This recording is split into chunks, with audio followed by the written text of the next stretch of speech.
കേരളത്തിന്റെ കാർഷിക മേഖലയിൽ കൊല്ലം ജില്ലയിലെ ഓണാട്ടുകര ഒരു തിലകക്കുറിയായി നിൽക്കുന്നു.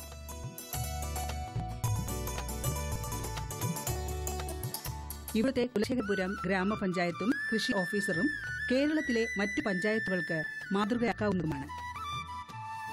തുടർച്ചയായി 3 സംസ്ഥാന അവാർഡും 2 ദേശീയ അവാർഡും ഈ മേഖലയിലെ പ്രവർത്തനത്തിന് കുലശേഖരപുരം പഞ്ചായത്ത് നേടിയെടുത്തു. നിസ്വാർത്ഥമായ ഈ പ്രവർത്തനം ഈ പ്രദേശത്തെ കർഷകർക്ക് ഒരു പുത്തൻ ഉണർവുണ്ടാക്കി.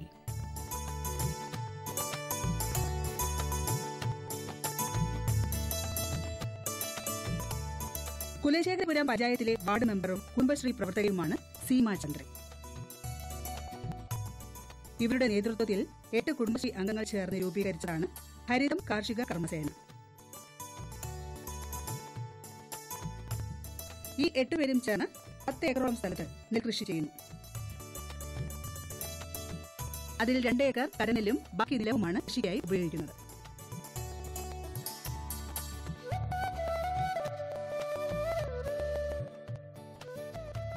തരിശ് നെൽകൃഷിയാണ് നീലത്തിൽ ചെയ്യുന്നത്. കുലശേഖരപുരം ഗ്രാമപഞ്ചായത്ത് ജൈവ ഗ്രാമപഞ്ചായത്തായി പ്രഖ്യാപിക്കപ്പെട്ടിട്ടുള്ളതാണ്. അതുകൊണ്ട് തന്നെ ഇവിടെ ഇവരും ജൈവവളം മാത്രം ഉപയോഗിക്കുന്നു. ഉമ ഇനം നെൽവിത്താണ് ഈ വർഷം കൃഷി ചെയ്തിരിക്കുന്നത്. 120 ദിവസം കൊണ്ട് വിളവെടുപ്പ് സാധിക്കും. കരനെല്ലിന് സ്ഥലം ട്രാക്ടർ ഉപയോഗിച്ച് ഉഴുതുമറിക്കും. ഈ സമയത്ത് കുറച്ച് ഡോളോമൈറ്റ് കൂടി മണ്ണിൽ ഇട്ടുകൊടുക്കും. ചപ്പുചവറുകളെല്ലാം വാരി മാറ്റി വരിപിടിച്ച് അതിലാണ് 4ഉം 5ഉം നെൽവിത്ത് വെച്ചുകൊടുക്കുന്നത്. സാധാരണയായി മെയ് അവസാനം പുതുമഴ തുടങ്ങിയതിനു ശേഷം നടീൽ ആരംഭിക്കും.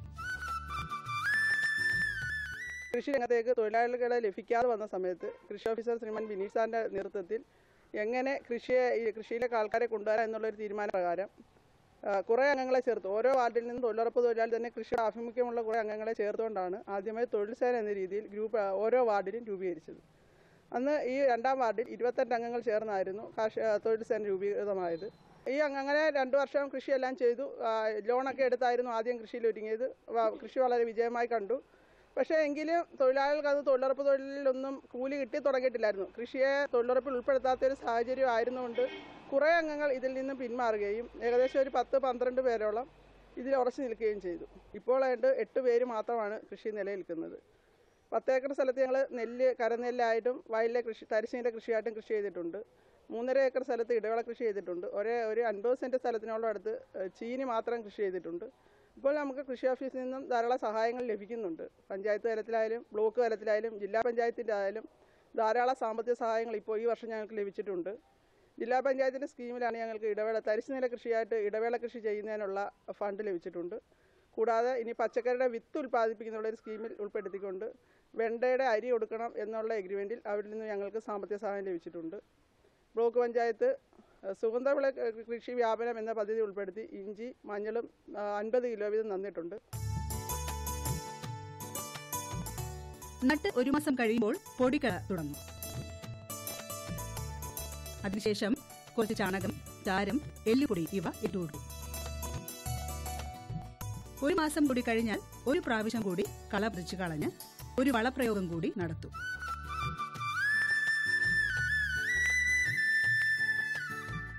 അടിക്കണ വരുന്ന സമയത്ത് 3ാമത്തെ വളപ്രയോഗവും നടത്തും.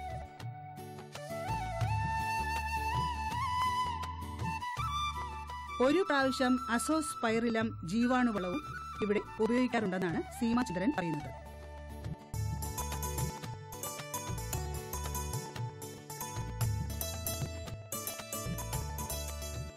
എല്ലാ പണിയും ഈ 8 പേരും കൂടിയാണ് ചെയ്യുന്നത്.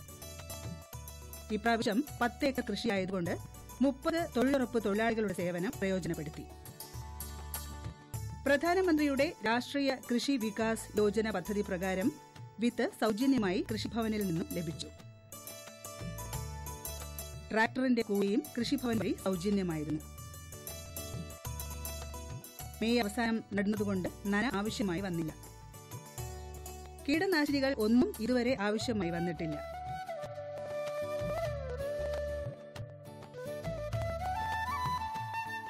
കഴിഞ്ഞ വർഷം 3 ഏക്കറിൽ കൃഷി ചെയ്തിരുന്നു. 1500 കിലോ നെല്ല് ലഭിച്ചു എന്നാണ് ഇവർ പറയുന്നത്. കേന്ദ്ര ഗവൺമെൻറ് ആവിഷ്കരിച്ച ഈ പദ്ധതി ക്രോപ്പ് ഹെൽത്ത് മാനേജ്മെൻറ്റ്, ഇത് ആധുനിക കാലഘട്ടത്തിൽ വളരെയേറെ പ്രാധാന്യം അർഹിക്കുന്ന ഒരു പദ്ധതിയാണ്. ഇതിൻ്റെ പ്രവർത്തനത്തിന് കൃഷി വകുപ്പിനെ സഹായിക്കാൻ അല്ലെങ്കിൽ കൃഷി ഉദ്യോഗസ്ഥരെ സഹായിക്കാനായിട്ട് പെസ്റ്റ് സ്കൗട്ടുകളെ നിയമിച്ചിട്ടുണ്ട്. ഇവർക്ക് ആദ്യപടിയായിട്ട് ഇതിനുള്ള പരിശീലനങ്ങൾ നൽകിയിട്ടുണ്ട്. ഇതിനുവേണ്ടി 20ഓളം മാതൃകാ കർഷകരെ തിരഞ്ഞെടുത്ത് പല വിളകളിൽപ്പെട്ടത് നെല്ല്, പച്ചക്കറി, കുരുമുളക്, ഇടവിള കൃഷി, ഇങ്ങനെ ഈ പദ്ധതികളിലെല്ലാം പെട്ട കർഷകരുടെ തോട്ടങ്ങളിൽ ഈ പറഞ്ഞ നിയമിച്ചിട്ടുള്ള പെസ്റ്റ് സ്കൗട്ടുകൾ അവർ രാവിലെ ഈ തോട്ടങ്ങളിൽ പോവുകയും അവിടെ കാണുന്ന നിരീക്ഷിക്കുന്ന കാര്യങ്ങൾ അത് സെൻട്രൽ ഗവൺമെൻറ്റിൻ്റെ സ്കീമിൽപ്പെടുത്തി കൊടുത്തിരിക്കുന്ന ടാബുകളുണ്ട്. ഈ ടാബുകൾ വഴി ആവശ്യമുള്ള കാര്യങ്ങൾ പകർത്തുകയും അത് അപ്പോൾ തന്നെ അതിനെ എവിടെയാണോ അവർക്ക് ഇൻ്റർനെറ്റ് സൗകര്യം കിട്ടുന്നത് അല്ലെങ്കിൽ റേഞ്ച് കിട്ടുന്ന അപ്പോൾ തന്നെ അത് കൃഷി ഓഫീസറെ അറിയിക്കുകയും കൃഷി ഓഫീസർക്ക് പരിഹരിക്കാവുന്ന പ്രശ്നങ്ങൾ ആണെങ്കിൽ അപ്പോൾ തന്നെ അതിന് പരിഹാരങ്ങൾ നിർദ്ദേശിക്കുക. അല്ലാത്തത് സെൻട്രൽ ടീം, അതായത് സംസ്ഥാന തലത്തിൽ ഇതിന് നിയോഗിച്ചിരിക്കുന്ന ശാസ്ത്രജ്ഞരുണ്ട്, അവരുടെ പക്കലെത്തുകയും അവരതിന് വേണ്ടുന്ന പരിചരണ മുറകൾ കർഷകരിലേക്ക് പകരാൻ വേണ്ടി അറിയിക്കുകയും അങ്ങനെ ഒരു വിളയുടെ ആരോഗ്യം പരമാവധി അത് എത്രമാത്രം ഉൽപ്പാദന ശേഷിയുണ്ടോ ആ ഉൽപ്പാദനം മൊത്തം ചെയ്യാൻ വേണ്ടി ആവിഷ്കരിച്ചിരിക്കുന്ന ഈ ഒരു പദ്ധതി ഇന്ന് വളരെയേറെ പ്രാധാന്യം ഉള്ളതാണ്. ഇവരുടെ ഉൽപ്പന്നങ്ങൾ ഓച്ചിറ ബ്ലോക്ക് ഓഫീസിലുള്ള ഓർഗാനിക് ഇന്നവേറ്റീവ് ഫാമേഴ്സ് ക്ലബ്ബ് വഴി വിറ്റഴിക്കുന്നു. നെല്ല് പുഴുങ്ങി കുത്തി അരിയാക്കിയാണ് വിൽക്കുന്നത്. അരി വീട്ടിൽ വന്നും വാങ്ങിക്കൊണ്ടു പോകാറുണ്ട്.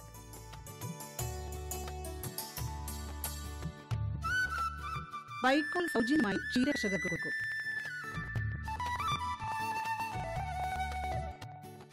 അവർ തിരികെ കൊടുക്കുന്ന ചാണകം ഇവർ വളത്തിനായി ഉപയോഗിക്കുന്നു. ഇഞ്ചിയും മഞ്ഞളും ഇവിടെ കൃഷി ചെയ്തിരിക്കുന്നു. 100 കിലോ ഇഞ്ചി ഈ പ്രാവശ്യം നട്ടു. സ്യൂഡോമോണസ് ലായനിയിൽ മുക്കി ഉണക്കിയാണ് വിത്ത് നടുന്നത്. ചാണകവും പച്ചിലയും മാത്രം അടിവളമായി ഇട്ടുകൊടുത്തു. ഇപ്പോൾ 1.5 മാസമായി. അടുത്ത വളപ്രയോഗത്തിനുള്ള സമയമായെന്നാണ് ഇവർ പറയുന്നത്. 3 വളപ്രയോഗം സാധാരണയായി വേണ്ടി വരാറുണ്ട്. ആദ്യമായാണ് ഇവർ ഇഞ്ചി കൃഷി ചെയ്യുന്നത്. സാധാരണയായി 10 ഇരട്ടിയിൽ കൂടുതൽ വിളവ് ലഭിക്കും. 6-ാം മാസം വിളവെടുക്കാനും സാധിക്കും. ബ്ലോക്ക് പഞ്ചായത്തിന്റെ സുഗന്ധ വിള കൃഷി പ്രോജക്റ്റ് വഴി കുടുംബശ്രീ കൂട്ടായ്മകൾക്ക് സൗജന്യമായി ലഭിച്ചതാണ് വിത്തിഞ്ചിയും മഞ്ഞളും. ഇഞ്ചിയും മഞ്ഞളും കൃഷി ചെയ്യുന്നത് ഒരുപോലെയാണ്. മഞ്ഞളിന് 2 മാസം അധികം വിളവെടുപ്പിന് വേണ്ടി വരും. മഞ്ഞൾ വിത്തും സുഗന്ധവിള കൃഷി സ്കീമിൽ സൗജന്യമായി ലഭിച്ചതാണ്. ഞങ്ങളുടെ നേതൃത്വത്തിൽ നടക്കുന്ന ഒരു ഗ്രൂപ്പാണ് സീമാചന്ദ്രന്റെ നേതൃത്വത്തിലുള്ള ഈ കർമ്മസേന. വളരെ 4-5 വർഷക്കാലമായി വളരെ നല്ല രീതിയിൽ ഗ്രൂപ്പായി കൃഷി ചെയ്യുന്ന ഒരു ഗ്രൂപ്പാണിത്. ഞങ്ങളുടെ ഉദ്ദേശം എന്ന് പറഞ്ഞാൽ ഞങ്ങൾ കൃത്യമായി ഫീൽഡിൽ ഇടപെടുക എന്നുള്ളതാണ്. അതായത് നിരന്തരമായി ഞങ്ങൾ ഇവരുടെ ഫീൽഡ് വന്ന് നിരീക്ഷിക്കുകയും ഈ ഫീൽഡിൽ നിന്നും എന്തെങ്കിലും കൃഷികൾക്ക് ബാധിക്കുന്ന രോഗകീടങ്ങളെ ഐഡന്റിഫൈ ചെയ്യുകയും അതിന് കൃത്യമായ പരിഹാരം നൽകുക എന്നുള്ളതാണ് ഞങ്ങളുടെ ഉദ്ദേശം. അത് ഞങ്ങൾ കഴിഞ്ഞില്ലെങ്കിൽ ഞങ്ങൾ കൃഷി ഓഫീസറുമായി ബന്ധപ്പെടുകയും ഇതിൻ്റെ ഫോട്ടോയും സിമ്മിൻ്റെ ഉൾപ്പെടെയുള്ള കാര്യങ്ങൾ കൃഷി ഓഫീസറെ ബോധ്യപ്പെടുത്തുകയും അതിന് ആവശ്യമായ നിർദ്ദേശം സാറിൽ നിന്ന് ലഭിച്ച് ഈ കർഷകരെ എത്തിക്കുക എന്നുള്ളതാണ് ഞങ്ങളുടെ ഉദ്ദേശം. ഞങ്ങളാൽ കഴിഞ്ഞില്ലെങ്കിൽ കൃഷി ഓഫീസർക്കും കൺസോൾവഡ് ആയിട്ടുള്ള ഒരു പ്രോബ്ലം ആണെങ്കിൽ ഞങ്ങൾ മാസത്തിലുള്ള ഒരു ബ്ലോക്ക് തലത്തിലുള്ള ഒരു മീറ്റിംഗ് കൂടുകയും ആ മീറ്റിംഗിൽ ഈ പ്രോബ്ലം ചർച്ച ചെയ്യപ്പെടുകയും ചെയ്യും. ഈ മീറ്റിംഗിൽ ഈ ബ്ലോക്കിൽ 7 കൃഷിഭവനുകളുണ്ട്. 7 കൃഷിഭവനിലെ കൃഷി ഓഫീസർമാരും അസിസ്റ്റന്റ് ഡയറക്ടറും ലീഡ്സിൻ്റെയും ആത്മയുടെയും ഫീൽഡ് അസിസ്റ്റന്റും അഗ്രികൾച്ചർ അസിസ്റ്റന്റുമാരും ഈ ലീഡ് ഫാർമറും അങ്ങനെ ലീഡ് സാറ്റലൈറ്റ് കൺവീനർ ഉൾപ്പെടെയുള്ള എല്ലാ ആൾക്കാരും പങ്കെടുക്കും. അവിടെ ഈ പ്രശ്നം ചർച്ച ചെയ്ത് പരിഹരിക്കുകയും പരിഹരിച്ച ഉടൻ തന്നെ ഇത് മറ്റുള്ള കർഷകരിൽ എത്തിക്കുകയും ചെയ്യുന്നു. കോണാട്ടുകരയിലെ കർഷകരെല്ലാം കിഴങ്ങുവർഗ്ഗ കൃഷിയിൽ താൽപര്യം കാണിക്കുന്നവരാണ്. ഇവിടെയും മിക്ക കിഴങ്ങുവർഗ്ഗങ്ങളും കൃഷി ചെയ്തിരിക്കുന്നു.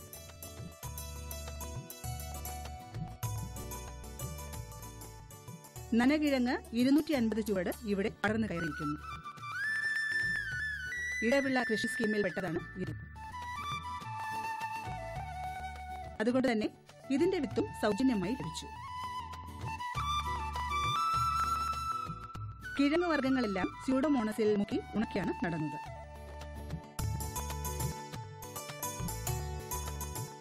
നടുന്ന സമയത്ത് ചാണകവും പച്ചിലയും അടിവളമായി ഇട്ടുകൊടുക്കും. പിന്നീട് ഒരു വളപ്രയോഗം കൂടി ആവശ്യമാണ്.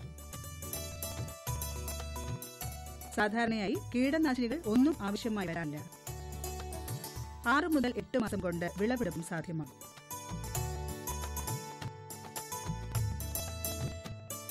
ഇരുന്നൂറ് ചുവട് ചേനയും ഇവിടെ ഇവർ കൃഷി ചെയ്തിരിക്കുന്നു. ഇതിന്റെ വിത്തും ബ്ലോക്ക് ഓഫീസിൽ നിന്ന് സൗജന്യമായി ലഭിച്ചതാണ്.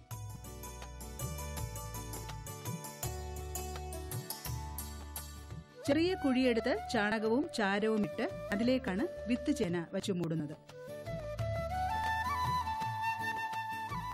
2 മാസം കഴിഞ്ഞ് ഒരു വളപ്രയോഗം കൂടി നടത്താറുണ്ട്.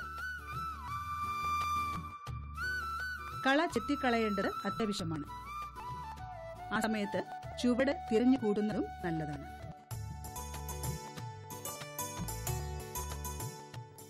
അഞ്ച് കിലോയിൽ കുറഞ്ഞ ചേന ഇതുവരെ ഇവിടെ ഉണ്ടായിട്ടില്ല എന്നാണ് ഇവർ പറയുന്നത്. ഓണത്തിന് വിളവെടുക്കാൻ പാകത്തിന് നട്ടതാണ്.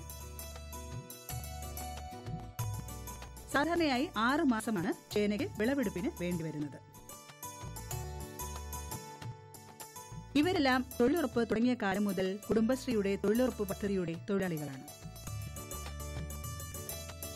കുലശേഖരപുരം പഞ്ചായത്തിൽ ഇന്ന് ധാരാളം തൊഴിലുറപ്പ് തൊഴിലാളികൾ കൂട്ടായ്മ രൂപീകരിച്ച് കൃഷിയിലേക്കും ശ്രദ്ധ പതിപ്പിക്കുന്നു. നമുക്ക് നല്ല ഭക്ഷണം കഴിക്കണമെങ്കിൽ സ്വന്തമായി ഉൽപ്പാദിപ്പിച്ചാലേ മതിയാകൂ എന്ന തിരിച്ചറിവാണ് ഇവരെ ഈ വഴിക്ക് ചിന്തിപ്പിച്ചത്. ഓരോ വർഷവും കൂടുതൽ സ്ഥലത്തേക്ക് കൃഷി വ്യാപിപ്പിക്കുകയും അത് സ്വന്തമായി അധ്വാനിച്ച് നല്ല ലാഭമുണ്ടാക്കുകയും ചെയ്യുന്ന ഹരിതം കാർഷിക കർമ്മസേന എന്ന ഈ കൂട്ടായ്മ മറ്റു കർഷകർക്കും പ്രചോദനമായി കൊണ്ടിരിക്കുന്നു എന്ന് നിസ്സംശയം പറയാം.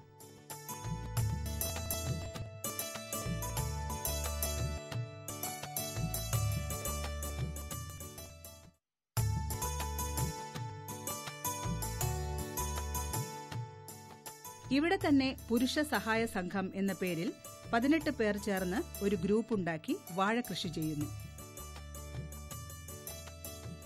വിവിധ മേഖലയിൽ ജോലി ചെയ്യുന്നവരും പെൻഷനായവരും കർഷകരും ഈ ഗ്രൂപ്പിലുണ്ട്.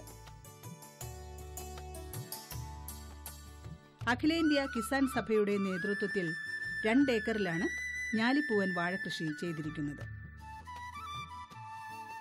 സ്ഥലം പാട്ടമില്ലാതെ തന്നെ കൃഷി ചെയ്യാൻ ലഭിച്ചു. ലാഭം മാത്രം ഉദ്ദേശിച്ചുള്ള കൃഷിയല്ല ഇവർ തുടങ്ങിയത്. എന്നാലും ഇപ്പോൾ നല്ല ലാഭം കിട്ടുന്ന അവസ്ഥയിലേക്ക് മാറിക്കൊണ്ടിരിക്കുന്നു.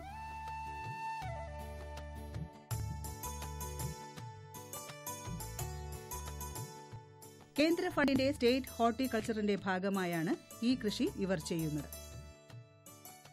വിത്ത് കൃഷിഭവൻ VFPCKയിൽ നിന്ന് വാങ്ങി ഇവർക്ക് സൗജന്യമായി കൊടുത്തു.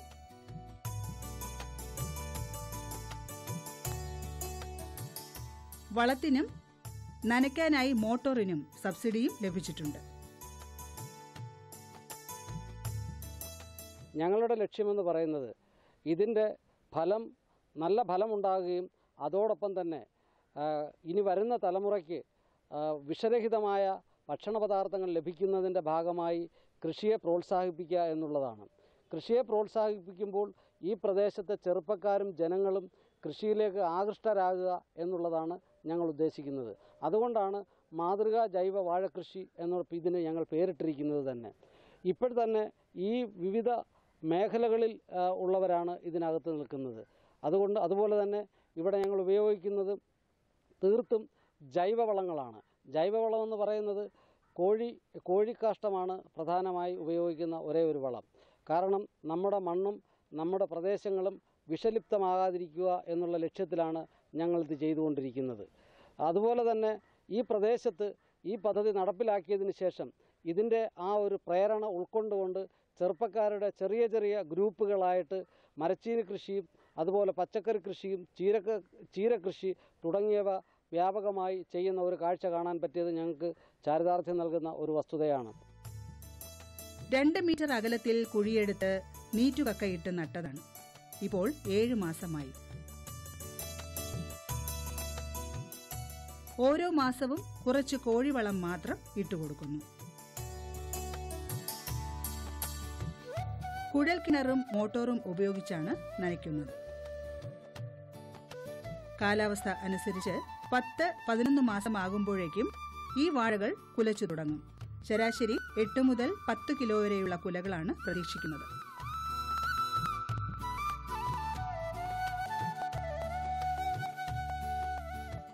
വാഴയില കച്ചവടം ചെയ്യുന്നുണ്ട്. തൈയും വിത്തായി വിൽക്കാൻ സാധിക്കും. ഈ പുരുഷ സഹായ സംഘത്തിന്റെ മാതൃകാ ജൈവവള വാഴകൃഷിത്തോട്ടം മറ്റു പലർക്കും ഒരു പ്രചോദനമായി. ഇതുതന്നെയാണ് ഈ ഗ്രൂപ്പുകൾ ഉദ്ദേശിച്ചതും കൃഷിഭവൻ വഴി നടപ്പാക്കിക്കൊണ്ടിരിക്കുന്നതും എന്നതിന് ഒരു സംശയവുമില്ല.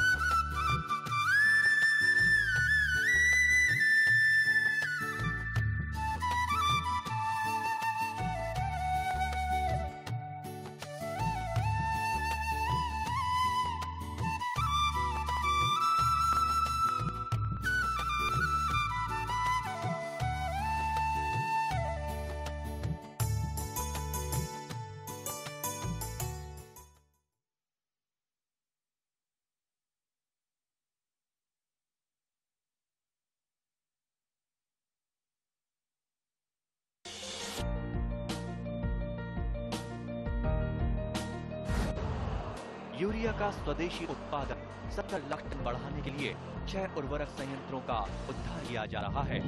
FCIL के गोरखपुर, सिंदरी, तलचर और रामागुंडम संयंत्र, HFCL की बरौनी इकाई और BVFCL की नामरू फोर्थ। सोने पर सुहागा ये है कि देश में अब बनेगा सिर्फ नीम लेपित यूरिया, क्योंकि इससे होगा किसानों का फायदा ही फायदा। अनाज का उत्पादन 10% तक बढ़ेगी 10 से 15% नाइट्रोजन क्षमता।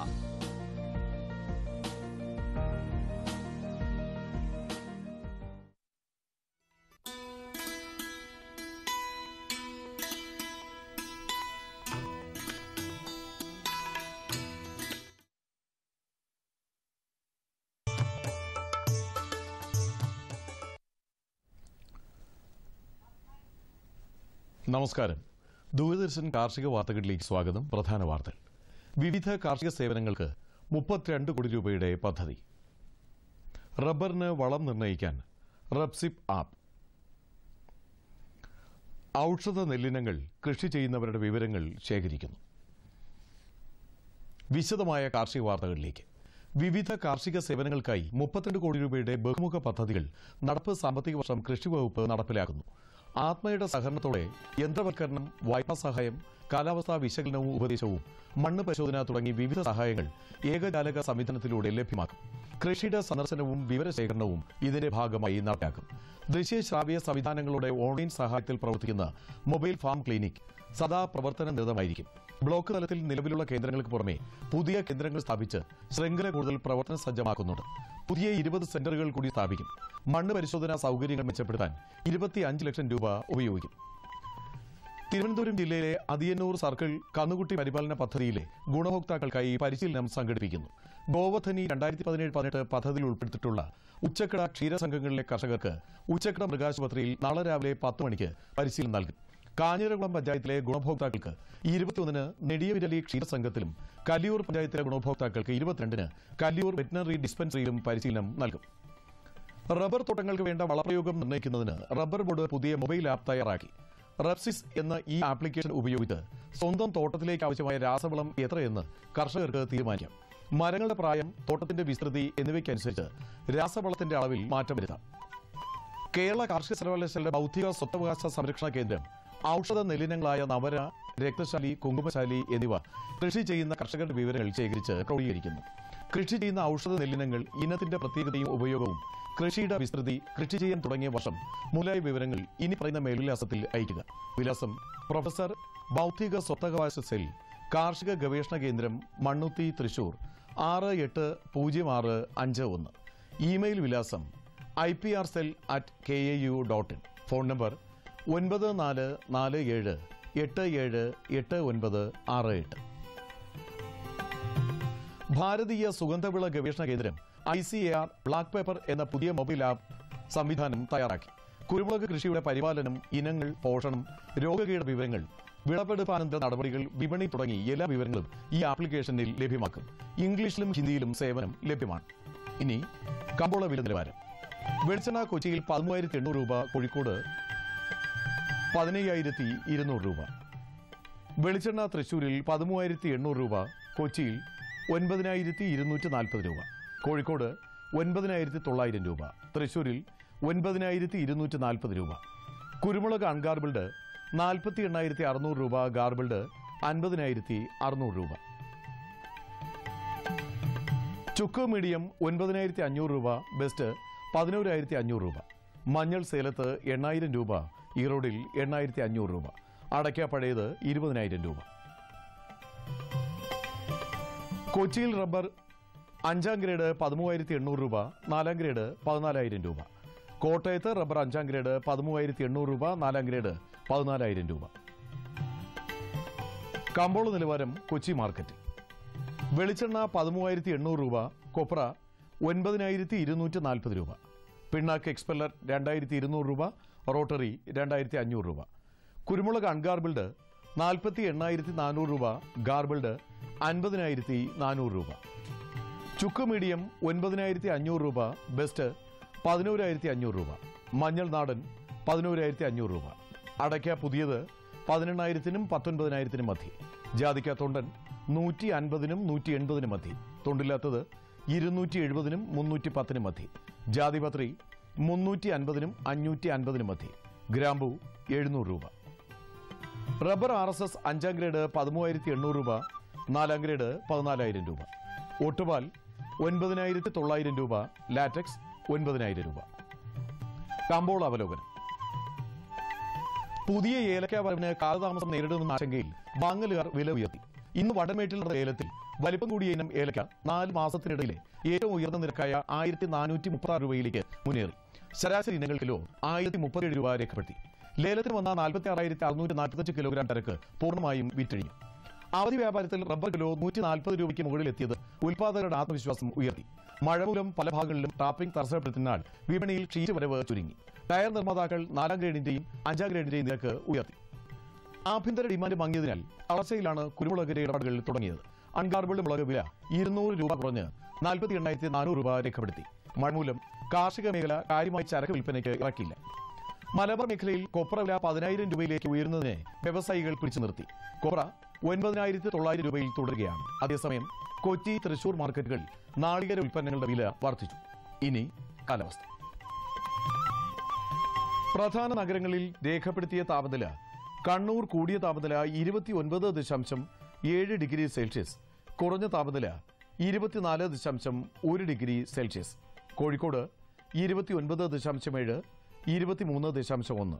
കൊച്ചി 31.1, 23.8. ആലപ്പുഴ 31.7, 25.5. പുനലൂർ 33, 24. തിരുവനന്തപുരം കൂടിയ താപനില 31.6 ഡിഗ്രി സെൽഷ്യസ്, കുറഞ്ഞ താപനില 23.7 ഡിഗ്രി സെൽഷ്യസ്. ഇതോടെ ഇന്നത്തെ കാർഷിക വാർത്തകൾ പൂർണ്ണമാകുന്നു. നമസ്കാരം.